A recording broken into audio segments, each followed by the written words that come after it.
E olha só, ministro Fux tem carta na manga contra Alexandre de Moraes e é por isso que o ditador da toga está recuando em algumas decisões ali em Brasília. Por essa, a esquerda não estava contando. Jair Bolsonaro ainda tem uma grande chance, pois tem um processo ali que está nas mãos de Fux que ele precisa colocar em pauta e nesse processo a decisão de Fux pode tornar Bolsonaro novamente elegível. É por isso que muitos falam que Jair Bolsonaro está muito calmo, muito tranquilo, correndo um risco aí de ser preso a qualquer momento, mas agora você vai ver, quem vai trazer para nós é um jurista, Dr. Sandro, ele realmente entende deste assunto e ele vai mostrar aqui. Olha só a carta na manga que a direita tem agora e por essa Alexandre de Moraes, Lula e companhia não esperavam. E olha que os ministros ali no STF estão se divergindo porque o Alexandre de Moraes está querendo mandar mais do que todo mundo. Confira essa matéria agora, mas antes eu quero te pedir para dar um like nesse vídeo, para se inscrever aqui no canal, porque nós precisamos da sua ajuda. Vamos para essa matéria e voltamos em seguida. O ministro Luiz Fux do Supremo Tribunal Federal pode deixar o Bolsonaro elegível. E isso não é uma pergunta, é uma afirmação.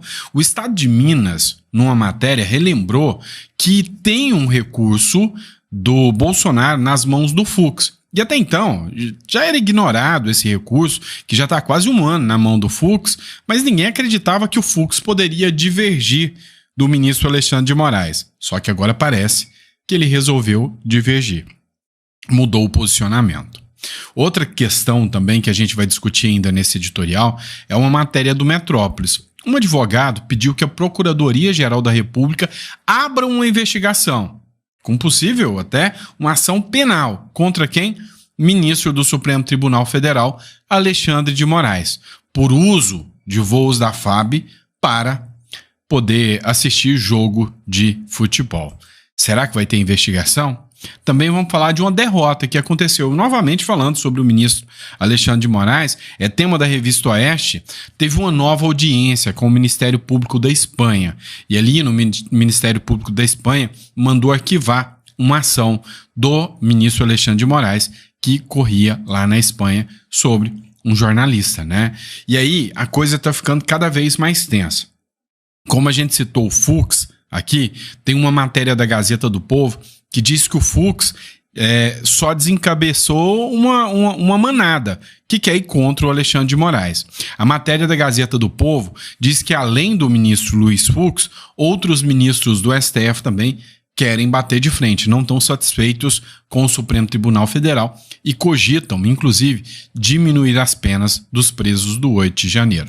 E aí, né, talvez uma das maiores derrotas da semana para o Supremo Tribunal Federal pode ser a decisão que o PSD acaba de tomar em relação ao PL da anistia. Pois é, parece, né, que eles vão partir para cima com tudo do Hugo Mota para o projeto da anistia ser aprovado, tá bom? Tudo isso é pauta do nosso editorial. A Procuradoria-Geral da República pode começar uma investigação agora contra o ministro Alexandre de Moraes. O Tribunal de Contas do Estado pediu uma investigação do Tarcísio, porque o Tarcísio teria utilizado um avião do Exército para ir no ato pró-anistia que o Bolsonaro fez. E aí, no mesmo momento que essa denúncia foi levada a cabo, né, ou seja, começa a investigação contra o Tarcísio de Freitas, vaza uma informação do Metrópolis que o ministro do Supremo Alexandre de Moraes teria pego um jatinho da FAB só para ele viajar sozinho, gastando milhares de reais para ir ver um jogo de futebol. Com base nisso, um advogado, o Enio Martins Murad, tá? Ele entrou com um pedido na Procuradoria-Geral da República para que o ministro Alexandre de Moraes seja investigado e possivelmente condenado criminalmente, é o que diz essa matéria do Metrópolis. O advogado pede que a Procuradoria-Geral da República investigue Moraes por uso de avião da FAB. Lembrando que o ministro do Supremo Alexandre de Moraes, ele foi junto com o Flávio Dino, mas o Flávio Dino não estava no avião da FAB, assistir um jogo, né, do Corinthians. E aí lá, né, foi constatado que ele estava lá e no dia que ele utilizou o avião para ir até o local, sair de Brasília para o estádio, né? É o que traz a informação o jornal Metrópolis. Também, né, falando de notícia aí ainda sobre o ministro Supremo, o Alexandre de Moraes, em nova audiência, o Ministério Público da Espanha pede arquivamento da extradição de Oswaldo Eustáquio. Vamos lá. O Oswaldo Eustáquio é um jornalista que teve que fugir para a Espanha. Primeiro ele fugiu para o Paraguai, junto com um humorista. O humorista foi entregue à justiça, né? O Oswaldo Eustáquio, como já tinha dado entrada no pedido de asilo, não foi pego no Paraguai e acabou fugindo para a Espanha. Essa semana ele entrou aí no radar, depois de ele divulgar um áudio, né, junto ali com o Sérgio Tavares, que é um jornalista português, sobre um dos assessores do ministro do Supremo, Alexandre de Moraes, que é o Tagliaferro, que é aquele que deixou vazar, foi indiciado por ter deixado vazar informações de como agia, né, os assessores do Alexandre de Moraes, use a sua criatividade, querem pegar o Eduardo Bolsonaro, todas essas informações que foram levadas pela Folha de São Paulo, pelo jornalista Glenn Greenwald a público, né? E aí agora, o ministro Alexandre de Moraes tinha feito um pedido de extradição do Oswaldo Eustáquio, falando que o Oswaldo Eustáquio é um criminoso e que ele deveria ser incluído na lista da Interpol e extraditado da Espanha. O Ministério Público da Espanha, de pleito, já indeferiu o processo do Alexandre de Moraes e disse que não, que de forma alguma deveria ser feito a extradição do Oswaldo Eustáquio, que o que o ministro Alexandre de Moraes estava pedindo era uma prisão política. O que ele pede não é considerado crime lá na Espanha, e pediu o arquivamento e rejeitou, né? Rejeitou o pedido do Alexandre de Moraes. Agora pediu o arquivamento do processo de extradição, dizendo que lá na Espanha não se pune por teor político, falando que não vai ser aceito de forma alguma, né? Inclusive a extradição do Oswaldo Eustáquio por ter um teor de prisão política. Vamos lá, pessoal. Outra matéria que a gente precisa falar, e essa aqui é daquelas pesadas, né? Eu estava nem lembrando disso aqui, mas o Estado de Minas fez questão de lembrar. Com recurso há mais de um ano, na mão do ministro Luiz Fux, o STF ainda pode tornar Bolsonaro elegível para 2026. Desde maio de 2024, tem um recurso que o Bolsonaro impetrou contra o TSE, das ações que deixou o Bolsonaro inelegível, e esse recurso foi impetrado no STF. Por sorte, não caiu na mão do Alexandre de Moraes, caiu na mão do ministro Luiz Fux. E o ministro Luiz Fux pediu, né, uma vista do processo, ou seja, está segurando lá o recurso e não fez, né, até porque ele, o relator, não fez o julgamento. Daqui a algumas semanas, 10 de maio, já vai inteirar um ano, já que esse processo está na mão do Luiz Fux, está na mesa do Supremo Tribunal Federal. O que acontece, né? Olha só, até um trecho da matéria, abre aspas. Sim, Bolsonaro ainda pode concorrer à eleição de 2026, caso o tribunal reverta a decisão da Corte Eleitoral e lhe devolva todos os direitos políticos. Considerando o histórico de derrotas do ex-presidente no tribunal e o amplo placar do TSE ao condená-lo 5-2 em junho de 2023, é improvável que isso ocorra. Mas, porque Fux até hoje não deu seu voto, porque o STF ainda não decidiu de vez que Bolsonaro está inelegível? É simples. O Fux pode a qualquer momento dar o voto reconhecendo o recurso do Bolsonaro, né, e entendendo que dá provimento ao recurso do Bolsonaro, tornando-o elegível. É óbvio que não encerra por ali, mas se o Fux dá esse parecer aqui, dá esse posicionamento aqui, poderia, né, como há outras matérias aí dizendo que há outros nomes também, dependendo da turma que possa cair, pode ser que eles revertam a decisão do Moraes. Seria um enfraquecimento do ministro Alexandre de Moraes? Pois é, a Gazeta do Povo diz o seguinte: além de Fux, outros ministros também cogitam reduzir penas de réus do 8 de janeiro. Não é apenas o Fux, né, que está insatisfeito com as ações que foram trazidas aí, né, pelo Alexandre de Moraes. O Fux manifestou que tem uma discordância, que os votos ali foram com violenta emoção. Ele acrescentou que vai fazer, inclusive, uma revisão da dosimetria. O que é dosimetria, pessoal? É o tamanho da pena. que ele vai rever o tamanho dessas penas, porque essas penas são absurdas, né? E, inclusive, ele citou o caso da Débora Rodrigues. No julgamento do Bolsonaro, ele citou o caso da Débora Rodrigues, que escreveu com estátua lá, perdeu Mané, né? Só que, segundo a informação aqui, outros juízes, outros ministros do STF, que ela não me informa aqui se é o Cássio Nunes, se é o Nunes Marques, se é o Fachin, já demonstraram que não estão satisfeitos com as penas que foram aplicadas e concordam com o ministro Luiz Fux em rever essa decisão, em rever, né, essas penas aí. Pois é, será que isso vai acontecer? Já por outro lado, o assunto da anistia volta, né? Volta com força. O Lucas Bov, que é um deputado de São Paulo, muito alinhado ao Bolsonaro, ele fez uma justificativa sobre impeachment do Lula. O porquê que a direita, ou melhor, o porquê que o Bolsonaro não defende mais um pedido de impeachment do Lula e foca agora no PL da anistia.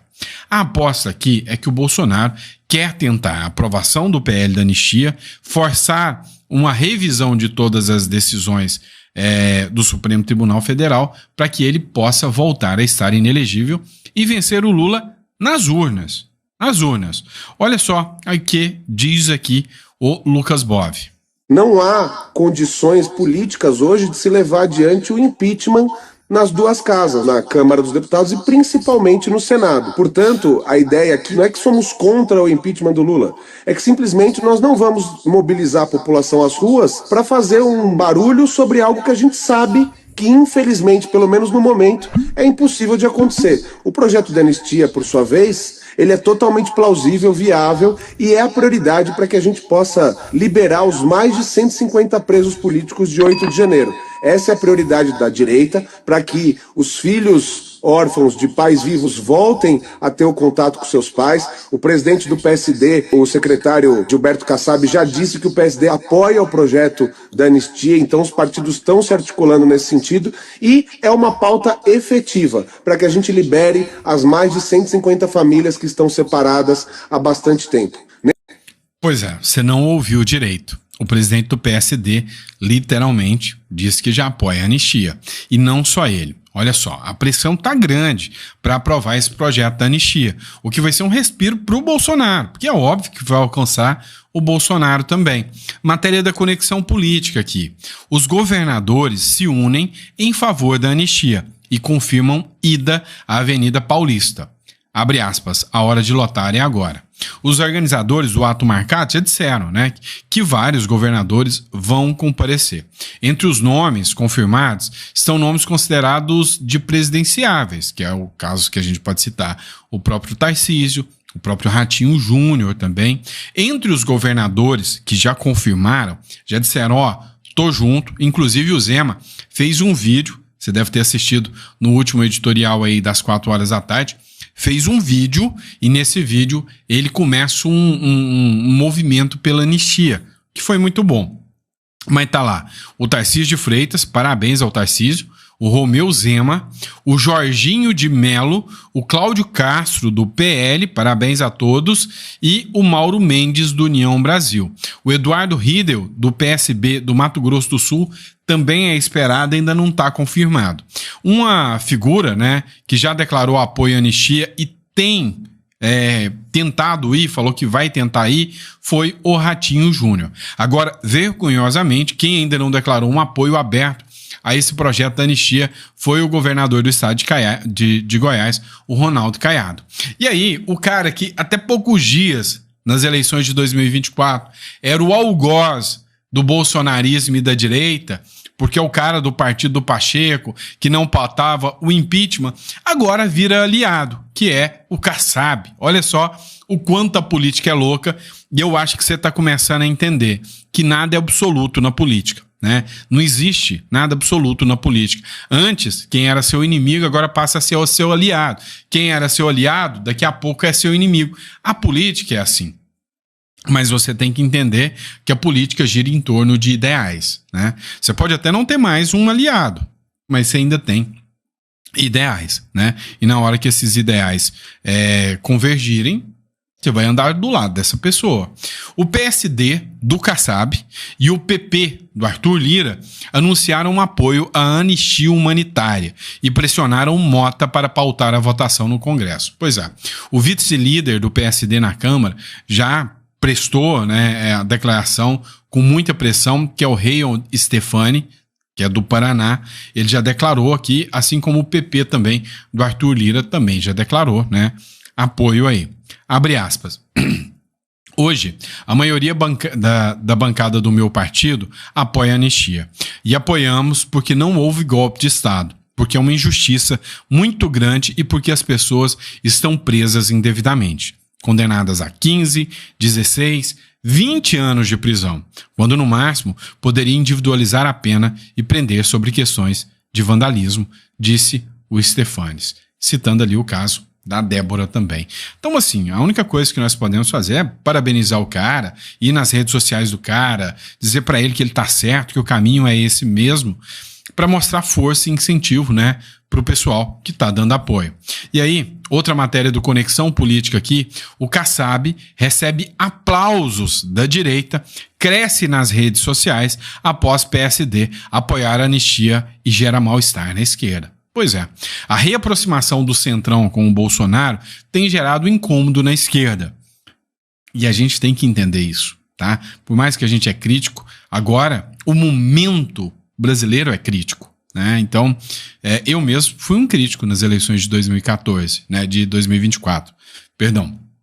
Mas nessa hora a gente vê que é preferível ter o Kassab do lado do que como inimigo. O avanço do apoio à anistia humanitária, impulsionado por mobilizações populares, surpreendeu o Palácio do Planalto e criou uma pressão sobre siglas do bloco, que passaram a aderir à pauta. Pois é, sem apoio à pauta da anistia, não tem apoio dos bolsonaristas a eles. A fórmula é óbvia. A fórmula é óbvia. Então não adianta eles tentarem depois voltar e querer o apoio da direita, que não vai rolar. Não vai rolar, tá? Pois é, este processo que ainda está pendente, né? Ali aconteceu algum tempo atrás, onde o Fux ainda não deu o seu voto de Minerva ali, né? Na verdade, o processo estava 5-2 quando foi paralisado, já vai completar 1 ano agora em maio esse processo. Esse processo é um recurso, né, que a defesa ali de Jair Bolsonaro entrou no STF devido à condenação no TSE. Ou seja, olha só como é que as coisas acontecem lá em Brasília, né? Enquanto a gente está pensando somente nesse julgamento ali do STF, que julga, né, por que Bolsonaro se encontrou ali com os embaixadores, por que subiu no carro de som, e aí também participou do golpe, não participou do golpe. Agora, esse recurso que a defesa de Bolsonaro entrou, se o Fux votar a favor, aí começa a equilibrar as coisas. E aí tem outros votos ainda e pode ser revertido. É claro que o histórico mostra que, né, o STF, quando as causas que são da direita, o STF, é claro, ele vota contrário. Isso aí é caso já feito. E quando é da esquerda, eles votam a favor, né? Isso aí a gente já viu. Mas as coisas estão mudando ali em Brasília, né? O Fux tem comentado bastante sobre as decisões de Alexandre de Moraes. Ele, inclusive, durante o julgamento de Bolsonaro, ele contrariou ali e falou algumas coisas ali durante o julgamento e repercutiu bastante a sua fala. Agora, pessoal, a verdade mesmo, a verdade é que a bola da vez é a anistia, né? Se conseguir colocar para votar ali na Câmara dos Deputados a anistia, o Bolsonaro pode se beneficiar disso. Por quê? Primeiro, que se ele também fez parte do golpe e tudo mais, e se os patriotas ali que estão presos forem anistiados, o Bolsonaro entra nessa leva aí. E segundo, que só de conceder a anistia ali para aqueles presos já causa uma comoção nacional. E aí, meus amigos, eles não podem prender o Bolsonaro logo depois, porque fica comprovado que não houve golpe, né? Se teve anistia, porque fica comprovado que não houve golpe. E outra informação muito importante é que antes, quando na gestão ali do Arthur Lira na Câmara dos Deputados, muitos falavam, né, até parlamentares, é preciso esperar o presidente da casa colocar para votar, vamos pedir pelo amor de Deus para o Lira colocar para votar e tal. Só que agora as coisas mudaram, porque com o Hugo Mota ele é tendencioso para a direita. E existe uma pauta, existe uma lei ali, uma convenção dentro da casa ali da Câmara dos Deputados que fala o seguinte, que se tiver um número regimental de assinaturas X a favor, que deve ser colocado em urgência sim. Aí não precisa nem da opinião do Hugo Mota. E essas assinaturas, de acordo com o líder da oposição ali, que é do PL, já existe esse número de assinaturas. Então, é uma questão de dias, talvez horas, para essa anistia ser colocada em pauta. Colocando em pauta, é lógico, os deputados ali, né, a maioria de direita ou de centro, eles não vão, né, querer prender, deixar preso por mais tempo ali senhoras de 50, 60 anos que são ali, mulheres. A maioria ali é mulher e senhora. Não vão deixar, é claro. E aí a anistia vai passar. Ou seja, pessoal, fortes emoções nos aguardam e Bolsonaro tem várias vertentes aí para poder ajudá-lo, inclusive ajuda internacional, né? Ajuda internacional.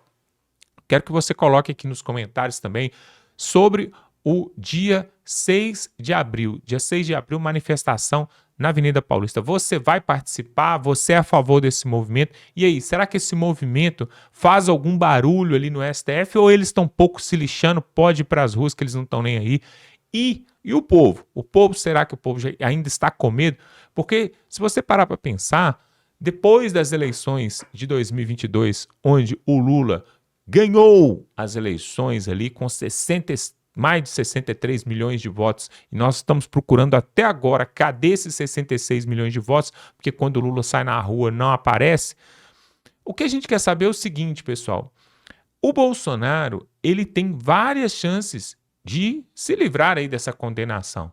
Agora, essa ida na Avenida Paulista ali, milhares de pessoas vão até ali. Só que desde 2022, pessoal, o povo já ficou meio acovardado, meio com medo. Aí veio o 8 de janeiro, prendeu todo mundo, aí não quis saber mais de manifestação.